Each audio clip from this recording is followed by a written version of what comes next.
예전에는 가이아 이론을 이야기하면 사람들이 어떻게 지구가 일반 지성체들처럼 생명일 수 있느냐라는 이야기를 많이 했습니다. 21세기 생태위기의 시대를 맞이하면서 가이아 이론과 다양한 이야기들이 널리 알려지면서 이제는 사람들이 가이아로서 지구를 바라보는 관점이 그렇게 낯설지는 않은 것 같습니다. 사실 누구나 생명체라고 하는 이야기를 들으면 지성체라는 말과 동일시합니다. 하지만 우리가 살아가고 있는 이 지구 위에는 지성체가 아니라 할지라도 생명을 가진 존재들이 너무나 많이 있습니다. 성경은 지성체의 존재가 아니라 생명체의 존재로서 그 가치를 이야기합니다. 왜냐하면 이 세상을 하나님께서 지으셨다라고 가르치기 때문이죠. 하나님께서 당신의 뜻을 따라 당신의 목적에 맞게 만드신 이 세상은 하나님의 계획 안에서 그 나름의 가치와 의미를 지니게 되는 것입니다. 지성을 가지고 있느냐 혹은 지적 능력이 뛰어나냐 하는 것은 하나님께서 만드신 생명체를 바라보는 관점이 아닙니다. 어떻게 보면 그것은 사람들이 스스로를 높이기 위하여 혹은 다른 사람보다 나 자신을 더 우월한 존재로 규정하기 위해서 만들어낸 사회적 기준일 수밖에 없는 것이죠. 문제는 그러한 사회적 기준이 온전히 다른 생명체에게도 적용된다는 점입니다. 사람들 사이에서 비슷한 특성을 가진 존재들끼리 비교하고 경쟁하는 것은 어쩔 수 없다라고 말할 수 있지만 인간과 전혀 다른 모습과 존재의 의미를 가진 생명체를 향해서 지적 존재이냐 혹은 지성을 가지고 있느냐를 가지고 평가를 하는 것은 굉장히 인간 중심적인 가치 판단일 수밖에 없습니다. 그리스도인들은 그리고 이 세상이 하나님의 피조물이라고 고백하는 사람들은 하나님께서 만드신 이 자연 생태계가 가진 그 자체의 의미를 발견하고 그 자체의 가치를 인정하기 위해서 노력해야 합니다. 이것은 단순히 자연 생태계만의 문제는 아닙니다.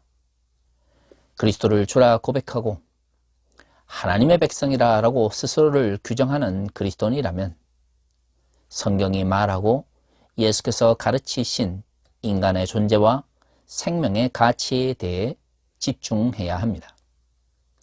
만약에 그렇게 하지 않으면 우리는 세속의 가치 체계 속에서 우리 자신과 다른 생명체를 판단할 수밖에 없기 때문입니다. 혹자들은 세상의 가치 체계 속에서 인간과 다른 존재를 판단 내리는 것이 뭐가 문제냐라고 이야기합니다. 하지만 만약 그것이 성경이 가르치고 있는 가치 체계보다 더 우월하고 더 나은 것이라면 그러한 세속의 가치 체계가 인간을 더 행복하게 만들고 더 나은 존재를 규정해 주어야 합니다. 하지만 우리의 현실을 돌아봅시다. 우리가 살아가고 있는 이 세상은 자본의 가치로 돌아가고 있는 사회입니다. 믿는 사람이든 믿지 않는 사람이든 돈을 얼마나 많이 가지고 있느냐 혹은 돈을 얼마나 많이 버느냐에 따라서 그 사람의 가치가 매겨지는 것이죠. 문제는 그러한 세속의 가치가 결코 인간을 행복하게 만들지 못한다는 데 있습니다. 여러분들은 여러분들 자신이 돈이나 자본의 가치로 평가되어질 때에 정말로 행복하십니까? 예전에 제가 은행에 돈을 빌리러 간 적이 있습니다. 결혼하고 얼마 있지 않아서 살 집을 구하러 다닐 때였죠. 저의 모든 삶의 가치 또는 저의 존재의 가치가 은행에서는 자본의 가치로 전환되는 것을 경험했습니다. 만약에 은행이 아니라 우리의 일상생활 속에서 우리의 존재의 의미와 존재의 가치가 그렇게 돈으로 전환된다고 생각해 보십시오. 과연 우리의 삶이 행복할 수 있을까요? 21세기 한국 교회의 가장 큰 문제는 바로 하나님께서 우리를 바라보시는 그 가치 체계가 아니라 돈의 가치와 자본의 가치에 의해서 우리 자신을 평가하고 또한 타인을 평가내리는 것에 아무런 거부감을 가지고 있지 않은 그리스도인들의 모습일 것입니다. 고린도후서는 바울이 고린도 교회의 문제에 대해서 쓴 편지입니다. 원래 고린도전서를 쓰고 고린도 교회에 가기를 원했지만 여러 가지 이유로 인하여 고린도 교회 방문이 지연됩니다. 여기에 바울이 고린도 교회에 생겨난 다양한 문제들, 특히 고난의 문제에 직면한 고린도 사람들을 위로하고 그들에게 하나님의 말씀을 가르치기 위해서 편지를 기록한 것이죠. 오늘 우리가 읽은 본문에서는 바울이 디도에 대한 개인적인 감정을 표현하고 나서 고난 가운데 있는 고린도 교회가 본질적으로 기억해야 되는 삶의 가치에 대해서 이야기를 합니다.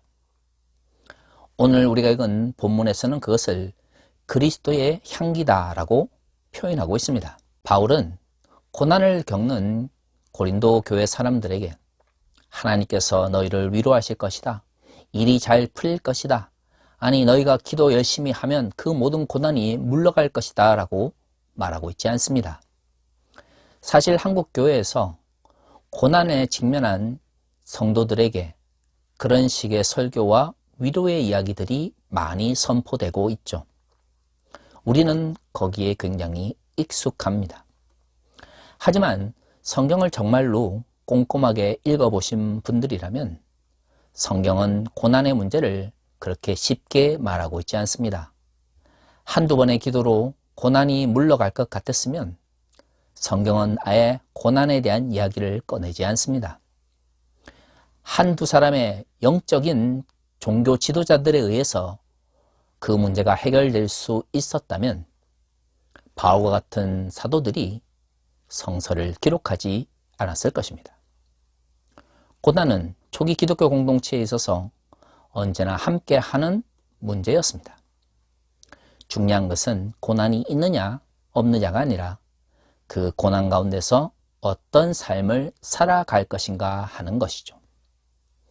바울은 고난을 겪고 있는 고린도 교회 사람들에게 그리스도의 향기가 될 것을 이야기합니다. 사실 그리스도의 향기라고 하는 것은 눈에 직접적으로 보이는 역동적인 삶의 모습은 아닙니다. 우리가 어떤 꽃의 향기를 느낄 때에 먼저 눈에 들어오는 것은 향기가 아니라 그 꽃의 강렬함이죠. 시각적인 것은 굉장히 빠릅니다. 향기는 때로는 그 시각적인 강렬함보다 뒤늦게 다가오는 것이죠. 그러나 향기는 오래 갑니다. 시각적인 강렬함은 빨리 사라질 수 있지만 아름다운 향기는 지속적으로 사람들에게 즐거움을 주는 것이죠. 바울이 그리스도인들의 삶의 문제를 그리스도의 향기다라고 표현한 것은 결국 그리스도인의 신앙의 문제는 우리의 삶을 통해서 표현되어져야 하기 때문인 것입니다. 말이 아니라 삶과 실천, 행동을 통해서 나타나는 것이죠. 말은 빠릅니다. 말을 잘하는 사람은 때론 많은 이익을 짧은 순간에 쉽게 얻을 수도 있습니다. 어떨 때는 고난을 쉽게 벗어날 수도 있을 것입니다. 하지만 그리스도의 향기로서 그리스도인의 삶은 그 모든 강렬한 일시적인 것보다 우위에 있습니다. 왜냐하면 그것은 지속적으로 우리 주변에 머물며 우리의 삶을 통하여 비그리스도인들에게 예수 그리스도의 가치를 선포하고기 때문이죠. 하지만 그 반대의 경우도 있습니다. 성경은 그것을 죽음의 향기다라고 이야기합니다. 왜 죽음의 향기일까요? 그 사람이 품어내는 삶의 모습은 타인에게 아무런 유익을 주지 않기 때문입니다. 그로 인하여 사람들이 상처받고 그로 인하여 다른 사람들이 불이익을 당하며 그로 인하여 사회적인 문제가 더욱더 심화될 때 우리는 그것을 죽음의 향기다라고 말할 수밖에 없습니다. 하지만 불의함 가운데서 공의를 꽃피우며 타인에게 유익을 안겨다 주며 도움을 필요로 하는 이웃의 손을 잡아주는 것은 비록 강렬하게 눈에 띄지는 않지만 지속적으로 사람들의 머릿속에 남아 그리스도의 삶의 가치를 전파하는 그리스도의 향기로서 역할을 감당하는 것입니다. 하지만 어느 순간부터 한국교회에서 그리스도인의 삶의 가치는 그리스도의 향기로서 역할을 잘 감당하느냐, 그리스도의 삶의 가치를 실천하고 있느냐가 아니라 얼마만큼 돈을 많이 벌고 그래서 얼마만큼 많은 헌금과 헌신을 하느냐가 초점이 되어버렸습니다. 사실 자본의 가치 속에 한국교회는 이미 매몰되어 있는 것이죠. 그래서 한국교회를 떠올릴 때마다 많은 사람들이 그리스도의 아름다운 향기를 떠올리기보다는 돈과 자본으로 점철되어 있는 죽음의 향기를 맡게 되는 것입니다. 고약한 냄새가 나는 종교 집단을 향해 긍정적인 이야기를 하는 사람은 없을 것입니다. 그러한 종교 집단과 함께 삶을 나누자 하는 그러한 비그리스도인들도 없을 것입니다. 바로 그것이 오늘날 우리의 모습입니다. 왜 그럴까요? 그렇습니다. 돈의 가치 속에 우리의 삶의 가치를 종속시켰기 때문입니다. 그리스도의 향기가 된다고 하는 것은 돈이나 자본에 의해서 나를 그리고 다른 사람들을 평가하는 것이 아닙니다. 생명의 향기가 넘쳐날 수 있는 삶의 모습이 있어야 하는 것이죠. 그렇다면 나는 돈이나 사회적 성공에 의해서가 아니라 예수 그리스도의 생명의 가치로 평가되어야 됩니다. 교회에서 생명의 가치로 그리스도인들을 그리고 성도들을 평가하지 못하기 때문에 많은 이들이 교회를 다니면서도 자신의 존재의 의미를 예수 그리스도의 삶의 가르침과 또한 그것을 실천하는 삶 속에서 찾지 못하는 것입니다. 그것은 그만큼 한국 교회가 돈과 자본의 가치에 의해서 그리스도인들과 교인들을 평가하고 있다는 것을 의미합니다. 저는 교회마다 각각 다른 목회의 방향과 또한 지침이 있다고 생각을 합니다. 하지만 한 가지는 변해서는 안 됩니다.